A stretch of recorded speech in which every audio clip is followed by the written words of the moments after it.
স্ন্যাপচ্যাটে কোনো ছেলে কমেন্ট করলে সহ্য করতে পারতাম না, পাগলের মতো আচরণ করতাম। সেখানে যখন জানতাম ও আমাকে না জানায় অনেক ছেলের সাথে কথা বলে, এমনকি আমি থাকার পরেও 4-5টা ছেলের সাথে রিলেশন করে, নিজেকে সামলাতে অনেক কষ্ট হতো।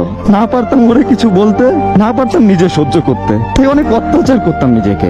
আমি এসব কিছু জেনেও সবসময় ওকে বুঝাইতাম, বলতাম দেখো তোমাকে আমি অনেক ভালোবাসি, এইসব কইরো না। তবুও সে এইগুলাই করতো। আর আমি অনেক কষ্ট পাওয়ার পরে ভাবতাম তাকে ছাড়া আমি বাঁচবো কিভাবে, তাকে তো আমি অনেক ভালোবাসি। আমাকে অনেক অপমান করতো, অনেক বাজে কথা বলতো, তবুও সবকিছু না নীরবে সহ্য করে নিতাম, শুধু একটু ভালোবাসা পাওয়ার অপেক্ষায়।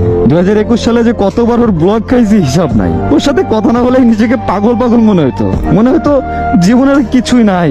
আমি বরাবরই ওর সব অপমান অবহেলা এই সব কিছু ভুলা জাস্ট চাইতাম যে ও আমার মনের মতো হয়ে যায়, আমাকে একটু ভালোবাসো।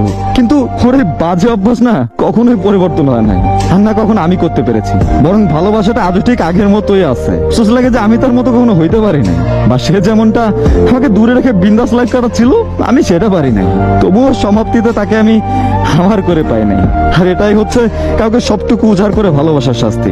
মানুষ হয়তো সঠিক জিনিসটা বুঝতে একটু বেশি সময় নিয়ে ফেলে, তার কারণে যখন সে তার ভুল বুঝতে পারে বা সঠিক জিনিসটা বুঝতে পারে, তখন তার কাছে না আর এই ফিরে পাওয়ার সুযোগটা থাকে না। কতই না মেয়ের জীবনে গল্প বললাম, কত অভিযোগ, এমন একটা মানুষ পেলাম না। কিন্তু দেখেন যে পায় সে কদর করতে জানে না। কদর করতে না জানলে সে জিনিস কি বেশি দিন টিকে?